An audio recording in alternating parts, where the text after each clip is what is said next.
Recording in progress. The Operations Oversight Committee for today. We have a quorum. And I'll do a roll call. If you'll do a roll call. This meeting is being conducted virtually and in person, so I will do a roll call of the trustees to confirm attendance. Ms. Ginsburg. Here. Ms. Durazo. Present. Langton. Here. Mr. Rue. Ms. Fessler. Present. Mr. Oakham. Present. Mr. Green. Mr. Robbins. Mr. Moore. Here. Mr. Kehoe. Present. Chair Harris. Present. Staff participating in the meeting include Acting CEO Louis Lugo, AEOs JJ Popowich and Laura Guglielmo, Chief Counsel Stephen Rice. Other staff and managers participating include Kathy Delano, Chat Arandi, Judy Tran, Michael Huang, and Irvin Wu. Trustees, please use the raise your hand Zoom option to be placed in queue. At this time, we ask all meeting participants to mute your mics until you are ready to speak, and we can now proceed with the agenda. And we did have a request from Trustee Moore under AB 2449, Just Cause. Trustee Moore, can you please confirm if there are any persons 18 years or older present at your location? No other persons are in the room. Thank you. And we may now continue. Thank you, Terry. With that, we're on to item 3, approval of minutes. I need a motion to approve the minutes from November 5th. So moved. Okay. Ms. Durazo? Aye. Ms. Langton? Aye. Mr. Moore? Aye. Chair Harris? Aye. The motion passes unanimously. Thank you. Under public comment, I have not received any indication anyone wishes to speak with us, so we'll move on to reports. We have A is for information only. Does anyone have any questions on that report? If I may. You may. Thank you very much. I just wanted to give an update. Last month we launched our Way to Go prepaid MasterCard. We had 58 members paid through the MasterCard for that first month. And another 12 members from the communications that we sent out decided to go to a direct deposit from check. So that's a nice, successful way of launching it. I believe one of those 58 members is also a member in New Zealand who could not get checks at all because New Zealand will not accept checks. And so she got paid for the first time in a very long time. Well, that's very good news. Yeah, thank you very much for that that update. It's nice when you have some success to report. It's all good. Is there any way to confirm if the cards are being used? We do get reports when they're used. We get reports when they're pinned, meaning somebody's activated the card. Yeah. And then we get usage reports. Of course, we don't tell. We can't see, what's being bought or anything like that. It's just, overall usage. We do have processes in place where if they don't use the card for if they don't pin the card in a certain period of time, there's things that we do to follow up on that. So. Okay, perfect. I would be interested in getting feedback on that. Not like a routine thing, but just an update to show how successful it is on that end. May I ask a question? The person in New Zealand hadn't received her benefit for some period of time? For some period of time, because New Zealand will not allow checks from foreign countries. So what happens? Did we deposit a whole big wad of money into her card? Yes. Good for she her. gets it all the way back to her retirement or to the date where we could no longer send her the benefits. So has she bought an airplane or anything? No kidding. I don't know about that. Okay, cool. Well, Merry Christmas. Yeah, exactly. That's great. Okay, thank you. Yeah, thank you. That's all good news, and we will look forward to those updates. As Mr. Kehoe mentioned, it'll be good to track that, see how successful it really is. That brings us to B, fiscal year 2024-25 annual financial review. And as we're waiting for the team to come up, I do want to just highlight that the Financial and Accounting Services Division recently completed their annual comprehensive financial report. So that's an incredible amount of work. It involves multiple divisions weighing in, and I just wanted, it's not part of our operations briefing, but I wanted you all to know that that had been completed yet again, and I want to just thank our team for that. Now, Absolutely. Thank you. Thank you very much for that Judy update. and Michael here. All right, thank you. Go right ahead. Good morning, committee chairs and members. My name is Judy Tran, and I'm the Assistant CFO for LACERA. Presenting with me today is Michael Huang. He is the accounting officer for our investment accounting section. So today, today's financial review, can I get slide 2, please? Next slide. Thank you. Today's financial review is designed to provide a brief overview of our financial reporting process that culminates in the publishing of the annual comprehensive financial report, which is short for ACFR, and also the PAFR, which is the popular annual financial report that we send to members. We'll also cover today our awards, and then Michael will be providing us with some financial highlights for the pension plan as well as the OPEB trust. And he'll go into the standards and pronouncements that are new that we're looking at, as well as when we're looking to implement those in the upcoming years. And then after that, we'll stand for some questions. But if you have questions while we're going through it, by all means. Okay, next slide. Thank you.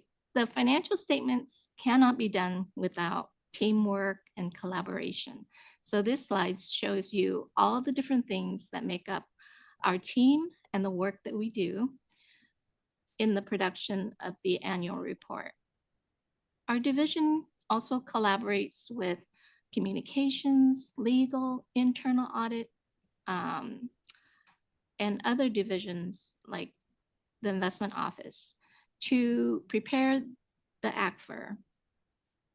We handed over recently to communications over 200 pages of audited financial statements, along with narratives and charts and tables that staff works so diligently on. All this work goes into the publishing of the ACFR, and communication turns it into the pretty format that we see on the website. The ACFR literally takes a village to prepare, and we rely on other divisions to help us put forth the best version of LACERA's financials as we can. So a big thank you goes out to everyone involved. We're very appreciative of their assistance. Next slide. The financial statement process is a year-round activity that our division is involved in. And it starts with accounting, capturing all of the activities, and at the year end, we close the books and we prepare the financials. We send the financials over to our auditor, who provides us with an opinion. So LACERA prepares the financials in accordance with GAAP and GASB standards, as well as regulatory requirements. GASB requires that an annual audit by an independent audit firm is performed. And this year, Plant Moran is doing that. But next year, we will have a new external auditor, CLA. And so both of our auditors, internal and external, are an important part of preparing these financial reports. Plant Moran recently provided LACERA at the ACRE committee with the results of the financial statement audit. we received an unmodified or clean opinion on the audited financials. And just this past Monday, we received Platt Moran's clean opinion for our ACFR also. The Financial Accounting Division also prepares the popular financial report, and we have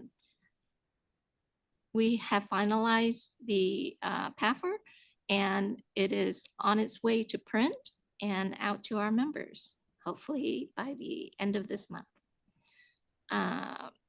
Next slide. So the theme for our ACFR and PAFR this year is guided by values, driven by innovation. Since 1938, LACERA has been proudly fulfilling our mission to produce, protect, and provide the promised benefits to our members. We achieve this by upholding core values while pursuing innovative ways to meet evolving needs of our members. Next slide. And we cannot go through this presentation without mentioning our awards. We receive awards from the Government Financial Officer Association, the GFOA, as well as the Public Pension Coordinating Council, or the PPCC. The GFOA award is for achievement of excellence in financial reporting, and we have received that award for 35 years consecutively. And for the PAFR, that was for the ACFR. The PAFR, we've received it for the last 27 years. Other awards that LACERA is particularly proud of is the PPCC award for public pension. This recognizes LACERA's for meeting the standards set forth for plan funding and administration. And we've had that award for the past 23 years. We're very proud of these awards and the consistent manner in which we achieve these award standards. So again, we did not do it alone. Financial Accounting Services Division, we are a team at LACERA, and we're very proud of our achievements. So at this time, I'll hand it over to Michael. Thank you, Judy.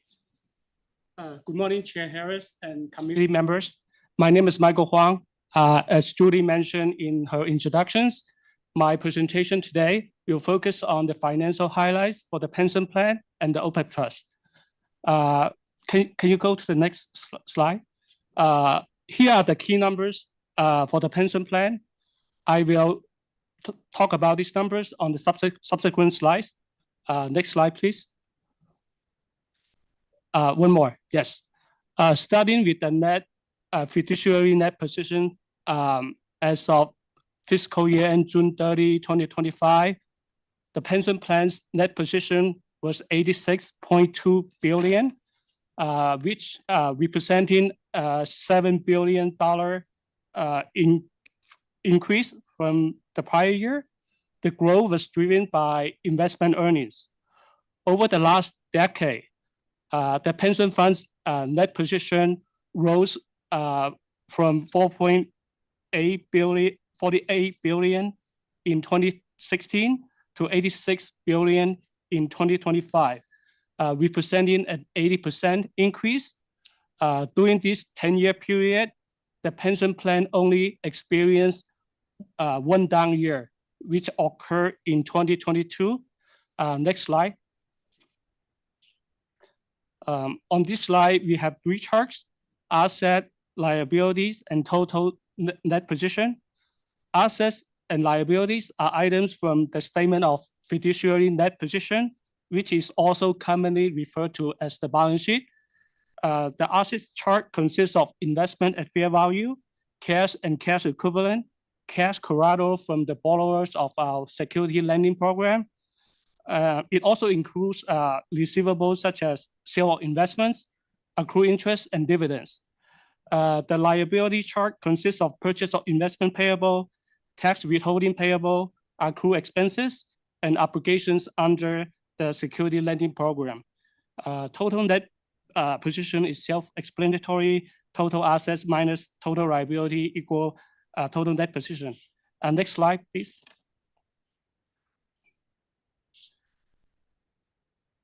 The addition and deduction reported on this slide are items from the statement of changes in fiduciary net positions, also known as income statement items.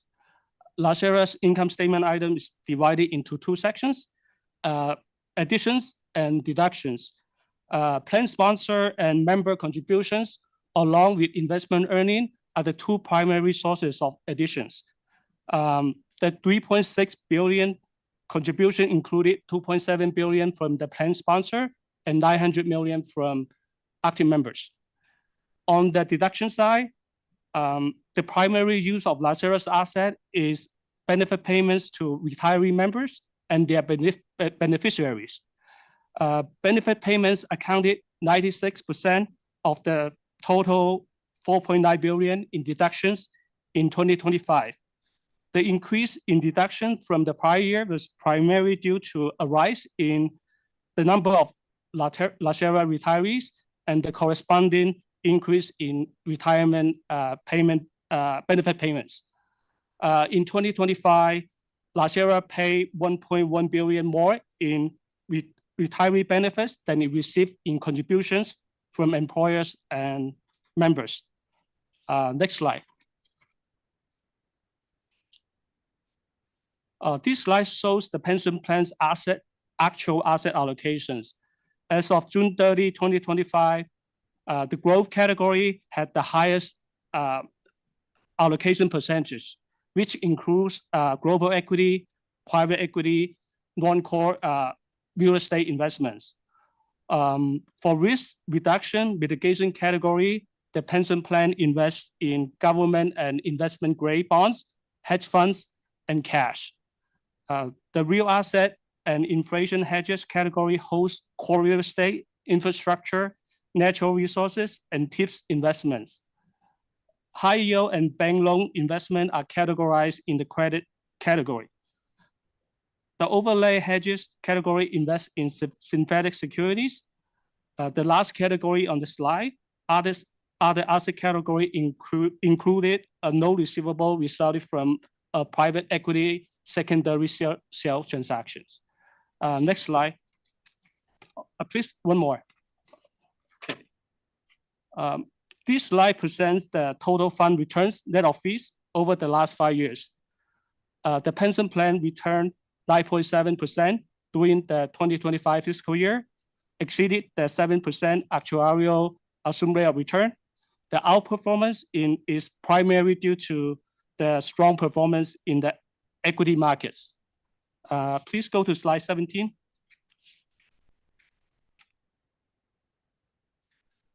As of the June 30, 2024 valuation report, the pension plan's funded ratio increased to 80.9%. The 1% increase in funded ratio was due to additional employer UAAL contributions and investment earnings. As you can see on the chart, our UAAL number decreased from the prior fiscal year. Next slide. 19 membership. On this slide, we presented the last 5 years membership data from 2021 to 2025. Total membership has continued to grow year over year, reaching 198,000 of the 2025 fiscal year end. However, this trend does not apply to active members. The number of active members declined from 2021 to 2022 due to the COVID-19 pandemic. The county experienced higher than normal retirements and terminations and faced challenges filling those positions during the first 3 years of the pandemic.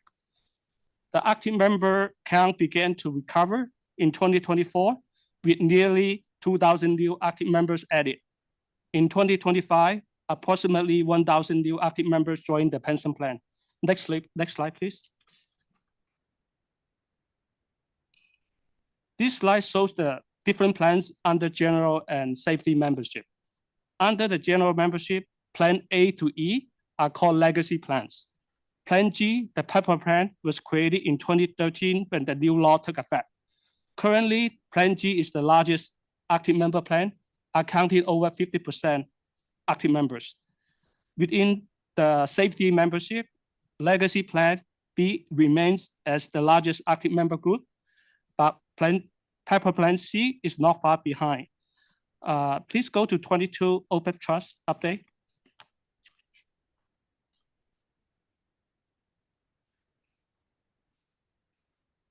OPEB Trust has 3 plan sponsors: Los Angeles County, LACERA, and Superior Court. As of fiscal year 2025, the total OPEB Trust fund balance was $5 billion, representing an increase of $1 billion. The growth came from 2 sources: plan sponsor contribution and investment earning. The plan sponsor contributed $587 million to pre-fund the OPEB Trust, and $472 million in investment earnings. Los Angeles County's pro rata share of the fund was $4.9 billion, which translates to 97% ownership of the fund. Superior Court fund balance was $106 million, which translates to 2% ownership. LACERA owns the remaining balance at $29 million. Moving on to the next slide. This chart shows the OPEB Trust actual asset allocations. The OPEB Trust holds similar assets as the pension plan. In 2021, the LACERA Board Investments adopted a revised asset allocation model that included private assets such as private equity, infrastructure, natural resources, illiquid credit, and public market real estate, compared to just public market securities such as stocks and bonds when the OPEB Trust was established in 2013. So it's more diversified. Next slide. This slide shows the total fund returns net of fees over the last 5 years. The OPEB Trust returned 11.1% during the 2025 fiscal year, exceeded the 6.25% actuarial assumed rate of return. The outperformance is primarily due to the strong performance in the equity markets. The OPEB Trust performance is better than the pension plans due to a higher allocation to public market stocks. Next slide, please. Upcoming standards and pronouncements. GASB 103. This accounting standard is effective for the current fiscal year financial statement ending June 30, 2026. This new standard has 2 main purposes. First, it revised the management's discussion and analysis section for the financial statements, or MD&A for short. It aims to avoid duplicate explanations, to focus on relevant detailed analysis on balances and operations, and to describe unusual and infrequent items. Also, GASB 103 is intended to set a clear requirements regarding what information should be included in the MD&A to improve the quality of information provided in MD&A. With that, we conclude our presentations. Judy and I are happy to take any questions you might have. Thank you very much. Anyone have any questions? I just have one quick one. Okay. Thank you so much. That was very, very, very informative, and appreciate that it was condensed and turned into plain English for folks like me. I do have a question of something you said, Judy. Next year you are moving to CLA as a new outside auditor. Was there a reason for that? I mean, how did you get to that decision? Just curious. There was a search, an RFP that we did last year, and internal audit presented to the board the different options, and CLA had the most experience and were very qualified. And plus, we've worked with Plant Moran for the last 9-10 years. So it was time that we bring in some fresh eyes. Okay, yeah, That makes sense. yeah, it does make sense. And I assumed it was something of that nature, not a dissatisfaction with Plant Moran, but just a decision that it was time to get some fresh perspective on things, right? Absolutely. Okay, thank you so much. Thank you very much. All Thank right, you. Thank you. And that brings us to item C, privacy incidents, personally identifiable information. It's an information only. Do we have any questions regarding that? I see none. Excellent.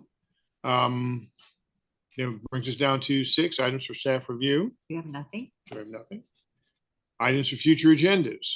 and nothing there. Go to the order. Oh. Do we just go around the horseshoe? Well, we've done that, fine, but I sense there might be some additional comments. No, yes, no. I was going to ask that the Microsoft Copilot slides be talked through really quickly, if that's okay. Sure. Do we have someone here to talk through them? I believe we do. There we go. Let's do it. Thank you. Good morning. So this is part of the operations briefing. It's the PowerPoint that is titled IT Trends and Transformations. And we wanted to highlight how we're using Copilot. So this is open session, so we're not going into great detail on AI capabilities, but it is public information that we are a Microsoft ecosystem and we use Copilot. So go ahead and advance to the next slide. Copilot is really an automated assistant. It is not intended to replace our personnel, but it really helps them do routine tasks, and it makes them more efficient when they're working. And that's why it's entitled it's named Copilot, because it is a partner with our employees. As the slide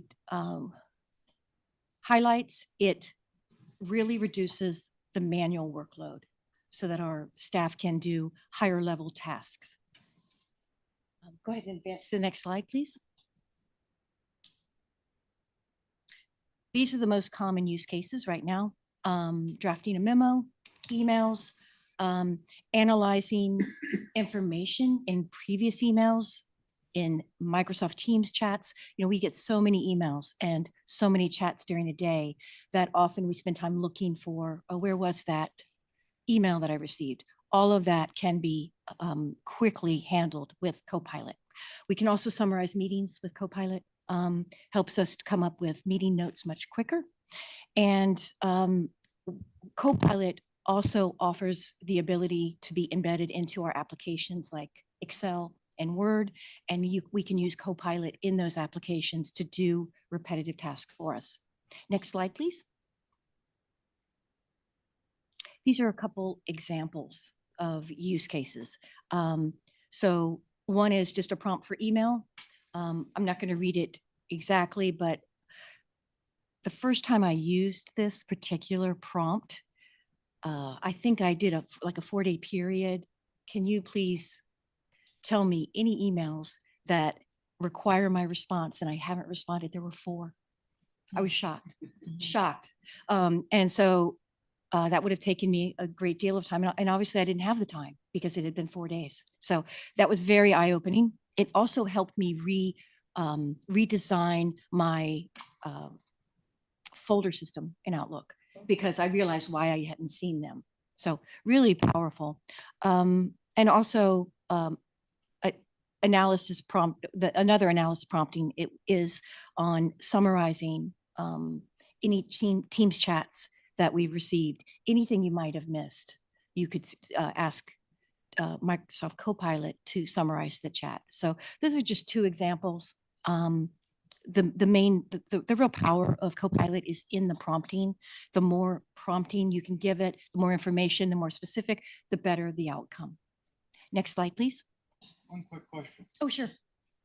Could we get something like that? I mean, is that I imagine expensive option? There is a license fee per user. There is. How much is that, what you said? It is $20 per month per user. And could we go directly to Microsoft to get? As an individual?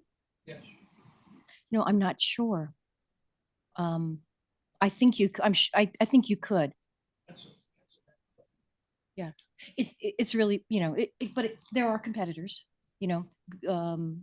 Chat GPT is a competitor as well. Google has a competitor. There are many options out there, but yeah, so we, the pricing that we get is with our overall Microsoft license. So I'm not sure what an individual license would be. Since I'm not going to be in the board, I could get it. Yeah. Could I go to Verizon and get it through them if they set that up? I don't know. We'll find out. Yeah, we'll give you some guidance with that. I believe the trustees already have it with our email if you want to practice for the next month. I'm done. I gave it. You're done. Oh, you gave it in already? Oh. We'll give it back. It's very powerful. So the next two slides talk about usage. And this first slide is on Copilot in the application. So it's in Excel, Word, PowerPoint. And what we're seeing is this is where most of our use is right now. So we have 316 licenses. Not everyone at LACERA has a license. And then you can see the usage. Almost everyone that has a license in the last 30 days has used it in an app. So with Excel, you can easily just say, what is the future value formula? It'll pop it up for you. So it's really, really powerful in Excel. And in Word, you can rewrite a passage for a particular audience from a particular author. You can also reformat in Word, which saves a lot of time. Just Can you do like a one pager on how to do that? Because I still use Word Perfect from my old legal days because I can't tolerate Word. I mean, it is a curse fest in my office at home when I have to use Word. So yeah, if there's an automatic thing I can push to reformat something, that sounds like long overdue. yeah. Well, Copilot will do that for you. Okay, Yeah, cool. yeah. I'll have to figure that out. PowerPoint, obviously, as you are all aware, we do a lot of PowerPoint presentations. And so we can generate a draft of a PowerPoint presentation used from a Word document and vice versa. So very powerful there. But you can see what the use cases are. I mean, what the use is. I will tell you that before our training, we've had our first round of Copilot training. The usage was way down. It really wasn't on anyone's radar. And we weren't really sure what was available. And so the training helped a great deal. We're getting ready to start our second wave of training, and it's targeting 3 divisions at first, but their use cases. So they're going to define their use cases, and then we're going to have some training on that. Go ahead and go to the next slide. And this is the usage of Copilot chat. So ironically, I feel like I use Copilot chat more than anything, but you can see across our organization, it's lower in usage, at least over the last 30 days, than the apps. So the Copilot chat is an app. It's also on the browser, and that's the generative AI that a lot of people associate with Chat GPT, where you say, you can ask it just questions. Ask it to generate an image, ask it to generate, a statement of work, things like that. It's interactive and generative, but we have that capability too. So next slide, please. Okay, next steps for Copilot. So we are going to do the second round of training. I think we're negotiating right now on who's going to do the training and who the participants are. We're working with our HR department on that. And we also have a co-pilot champions program. So when we did the first round of training, there were, we asked anyone that was interested in participating to join the champions program. We did get a big response. I think all of disability retirement joined the champions program, but it's really power users, people that are going to use it and are going to give us feedback on what they need more training on and what their use cases are. And then we're going to curate a set of high impact prompts with Copilot. You can keep a prompt library, but I tend to use the same prompts over and over again. We're going to share that. And then as part of the champions program, we are going to showcase the success stories so that the entire organization knows what is possible. And then we do have very specific projects for AI that we'll be talking about as we move forward in 2026. One of them is the DRS AI project. We have integration with our call center. We have some AI integration with that. So we'll go into that in more detail in future sessions. But this is just a quick update on how we're using Copilot and where we see it heading. Thank you so much. I found that very helpful. Would you be able to also train trustees if they want a training on it? I think I'll defer to the executive office. But Yeah. Okay. Yes, we'd be Thank you for that happy to interesting include you. question. Yeah, Yeah. be very helpful. Very Okay. helpful. Even past trustees? We might make a special exception. Well, for you. we have 2 weeks, right? Yeah. Yeah, yes, time. Crank it out. After 10 years, you get a little bit of love. Yeah. Bobby. I just have one other question. When you talked about the Copilot prompts and like finding your unresponded emails, et cetera, are those things that you can set up to happen like daily? Can you say at the end of each workday or at 8 p.m. or whatever, show me all the emails that I received in the last 24 hours, blah, blah, blah, blah. I mean, would it do that, or do you have to prompt the prompt every day? That could be done. That's a great idea. I should do that. Okay. But yes, you can automate the tasks as an agent. So that's more of an agent that would do that on a schedule. Okay, so if you came up with some good idea or something that was really helpful, you can set it up so you don't even have to remember to remind it to provide you the reminders. Okay, cool. Thank you. Sure. Okay.